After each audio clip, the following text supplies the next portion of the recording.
कहानी है दिलो दिमाग की उलझन। जैसे जैसे संध्या के जन्मदिन की पार्टी में जाने का समय नजदीक आ रहा है, मेरे मन की बेचैनी बढ़ती ही जा रही है।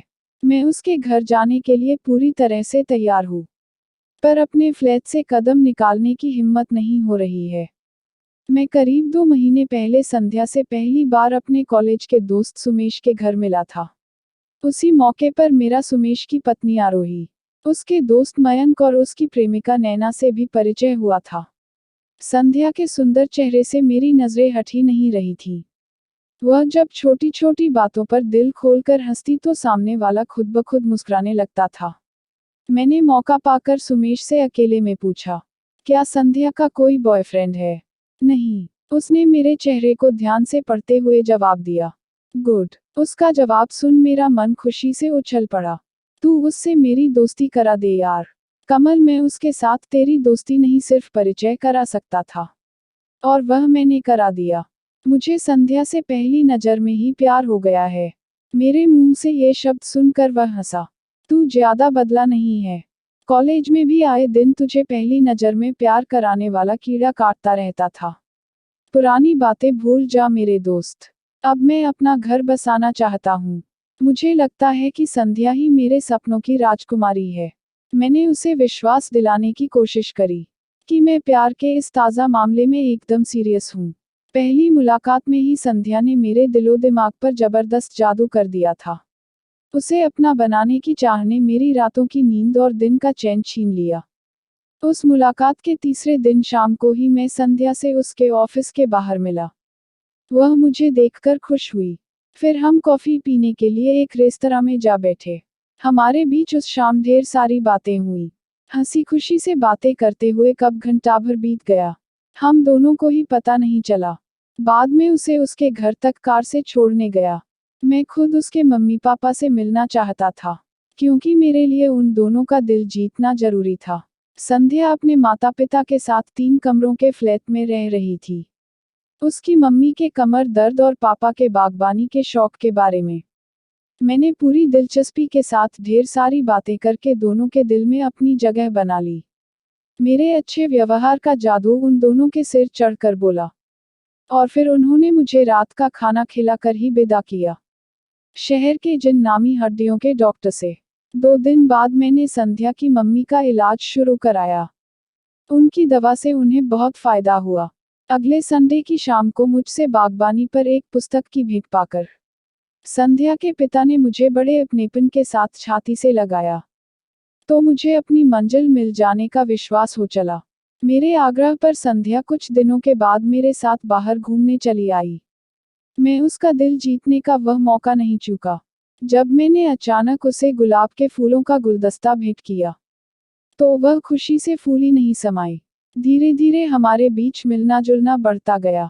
उसे अपने साथ खूब खुश देखकर मेरा दिल कहता कि वह मुझसे शादी करने को जल्दी राजी हो जाएगी। तुम्हारे जैसा सुंदर, सुशील, स्मार्ट व कमाऊ लड़का अभी तक बिना गर्लफ्रेंड के कैसे है? कुछ दिनों बाद मेरे साथ एक दिन पार्क में घूमते हुए संध्या ने अचानक यह सवाल पूछा, तो मैं मन ही मन बहुत बेचैन हो उठा।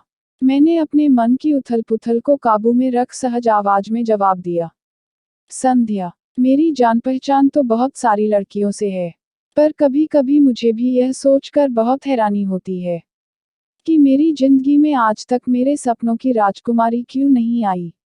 सपनों की राजकुमारी या राजकुमार कम ही मिलते हैं कमल। मुझे क्या मेरे सपनों की राजकुमारी मिलेगी? मैंने प्यार से उसकी आंखों में झांकते हुए पूछा। मुझे क्या पता, कह उसका शर्मा जाना मेरे मन को गुदगुदा गया। मैं अगले दिन ऑफिस बहुत खुश मूड में पहुंचा। मेरी सहयोगी रीमा मेरे चैम्बर में आई और बोली, शनिवार और इतवार को कहाँ गायब रहे कमल? तबीयत ठीक नहीं थी। उसकी नाराजगी दूर करने के लिए मैंने उसके गाल पर छोटा सा चुंबन अंकित करा। इस शनिवार को मेरे साथ रहोगे या मैं कोई और प्रोग्राम बना लूं? पक्का तुम्हारे साथ रहूंगा। उसके गाल पर शरारती अंदाज में चिकोटी काटकर मैं काम में लग गया। संध्या से मैंने पिछले दिन झूठ बोला था। अब तक बहुत सारी लड़कियां मेरी प्रेमिकाएं रह चुकी थीं, पर संध्या उन सब से बहुत बेहतर थी। अच्छी पत्नी बनने के सारे गुण उसमें मौजूद हैं। मैंने मन ही मन उसके साथ शादी करने का पक्का फैसला कर लिया। शनिवार की रात मैंने रीमा के साथ डिनर किया और फिर रात उसकी बाहों में उसके फ्लैट में गुजारी। सच्चाई यही है कि मुझे ऐसा करते हुए कैसी भी ग्लानि महसूस नहीं हुई, क्योंकि तब तक मैंने संध्या से शादी का कोई वादा तो किया नहीं था। वैसे 2 हफ्ते बाद आए रविवार को संध्या के सामने शादी का प्रस्ताव रख मैंने इस कमी को पूरा कर दिया था। तुम्हारे बिना मुझे अपनी जिंदगी अधूरी सी लगने लगी है संध्या। तुम हमेशा के लिए मेरी हो जाओ, मेरे सपनों की राजकुमारी। मैंने उसकी आंखों में प्यार से झांकते हुए कहा, तो उसके गोरे गाल गुलाबी हो उठे। जिंदगी की राहों में तुम्हारी हमसफर बनकर मुझे बहुत खुशी होगी कमल। इन शब्दों में उसकी हाँ सुनकर मेरी खुशी का ठिकाना नहीं रहा। फिर हमारे बीच यह फैसला हुआ कि 3 दिन बाद संध्या के जन्मदिन के अवसर पर हम शादी करने के अपने फैसले से सब दोस्तों, रिश्तेदारों व परिवार के सदस्यों को अवगत कराकर सरप्राइज देंगे। अगली रात 9 बजे के करीब बिना सूचना दिए सुमेश, आरोही, मयंक और नैना मुझसे मिलने मेरे फ्लैट पर आए। मेरी तरफ नीले कवर वाली एक फाइल बढ़ाते हुए मयंक बहुत गंभीर लहजे में बोला, कमल इस फाइल को पढ़ो। पढ़कर मुझे मालूम पड़ा कि वह संध्या की मेडिकल फाइल थी। उसने करीब 10 महीने पहले नींद की गोलियां खाकर आत्महत्या करने की कोशिश करी थी। इस फोटो में संध्या के साथ उसका प्रेमी राहुल खड़ा था। इसी के हाथों प्यार में धोखा खाकर संध्या ने आत्महत्या करने की कोशिश करी थी। आरोही ने अपने पर्स से निकालकर एक पोस्टकार्ड साइज का फोटो मेरे हाथ में पकड़ा दिया। मयंक ने दांत पीसते हुए बताया, यह धोखेबाज इंसान एक तरफ तो संध्या से शादी करने का दम भरता था और दूसरी तरफ शिमला में अपनी पुरानी प्रेमिका के साथ होटल में गुलछर्रे उड़ा रहा था। यह खबर संध्या को अपनी जान पहचान की लड़की से मिली तो उसे इतना गहरा सदमा पहुंचा कि उसने आत्महत्या करने की कोशिश करी। तुम मेरी इस टेढ़ी उंगली को देखो। मुझे राहुल एक बार किसी पार्टी में मिला था। मैंने गुस्से से पागल होकर उसके ऊपर इतने घूंसे बरसाए कि मेरी इस उंगली में फ्रैक्चर हो गया। नैना ने रोक लिया, नहीं तो मैं उसे उस दिन जान से ही मार देता। सुमेश ने गुस्से से लाल हो रहे मयंक को शांत करने के बाद मुझसे कहा, संध्या के अंदर वैसा दूसरा सदमा सहने की ताकत नहीं है कमल।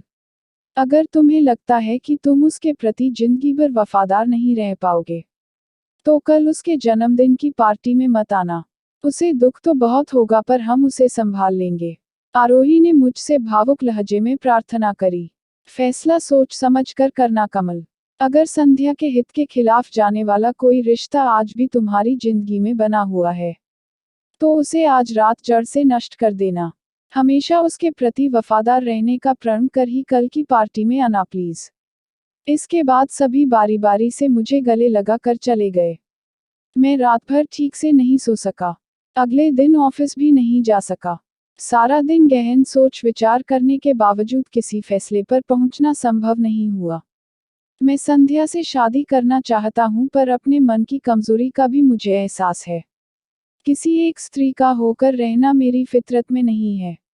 मुझे फैसला सोच समझ कर ही करना था, क्योंकि मैंने अब तक जिन लड़कियों के साथ प्यार का खेल खेला था उन सब के ऐसे खतरनाक शुभचिंतक दोस्त नहीं थे। फिर धीरे धीरे जबरदस्त टेंशन का शिकार बने मेरे मन में यह बात जड़ें जमाने लगी कि मैं न संध्या के लायक हूं और न ही उसके शुभचिंतकों की दोस्ती या दुश्मनी के। ऐसा सोचकर मैंने संध्या की जिंदगी से निकलने का कठिन और दिल दुखाने वाला फैसला आखिरकार कर ही लिया। मैं जूते खोलकर वापस पलंग पर लेट गया। मेरे बहुत रोकने के बावजूद आंखों में बार बार आंसू भर आते थे। 8 बजे के करीब मेरे मोबाइल फोन की घंटी बजने लगी तो मैंने फोन को स्विच ऑफ कर दिया। फिर 9 बजे के करीब बाहर से किसी ने घंटी बजाई तो मैं चौंक कर उठ बैठा। दरवाजा खोला तो सामने संध्या को देख मेरा दिल बैठ गया। मुझे विश नहीं करोगे? उसने सहज भाव से मेरे हाथ अपने हाथों में ले लिए। हैप्पी बर्थडे, मैंने जबरदस्ती मुस्कुराते हुए उसे शुभकामनाएं दी। ऐसे नहीं, जरा प्यार से विश करो, कह वह मेरे गले लग गई। Happy birthday my love. पता नहीं कैसे ये शब्द मेरे मुंह से खुद ही निकलकर मुझे हैरान कर गए। मुझे मेरे दोस्तों ने कल रात तुमसे हुई मुलाकात के बारे में सब बता दिया है कमल। वह सहज भाव से मुस्कुरा रही थी। मैं तुम्हारे लायक नहीं हूं संध्या। बाद में तुम्हारा दिल तोड़ूं उससे अच्छा यह होगा कि हम अभी अलग उसने मेरे मुंह पर हाथ रखकर मुझे खामोश कर कहा, अब मैं पहले जितनी कमजोर और भावुक नहीं रही हूँ। मुझे भी पहली नजर में तुमसे प्यार हो गया था। और अब इतनी आसानी से तुम्हें नहीं खोऊंगी। तुम्हें मेरा प्यार जरूर बदल डालेगा। मुझे डर है कि मैं तुम्हारे इस विश्वास पर खरा नहीं उतर सकूंगा। मेरे इस विश्वास के कारण को समझ लोगे तो ऐसा नहीं कहोगे। आज मेरी बर्थडे पार्टी में न आकर तुमने जिस ईमानदारी का सबूत दिया है, उसका मेरी नज़रों में बहुत महत्व है। यही ईमानदारी तुम्हारे अंदर भावी बदलाव का बीज बनेगी। यह कदम तो मैंने तुम्हारे शुभचिंतकों की धमकी से डर कर उठाया था। मेरे होठों पर उदास सी मुस्कान उभरी। वे मुझे बहुत प्यार करते हैं पर तुम्हें धमकाने का उन्हें कोई अधिकार नहीं था। मैं सचमुच तुमसे दूर नहीं होना चाहती हूँ, कह वह मेरी छाती से आ लगी। मैं भी। मैंने उसे बहुत मजबूती से अपनी बाहों के घेरे में कैद कर लिया। उस पल मेरे दिलो दिमाग में कोई उलझन या अनिश्चितता बाकी नहीं बची थी। उसकी आंखों में लहरा रहे प्यार के सागर को देखकर मुझे विश्वास हो चला था कि भविष्य में कोई रीमा मुझे कभी ललचाकर संध्या के प्रति बेवफाई करने को मजबूर नहीं कर सकेगी।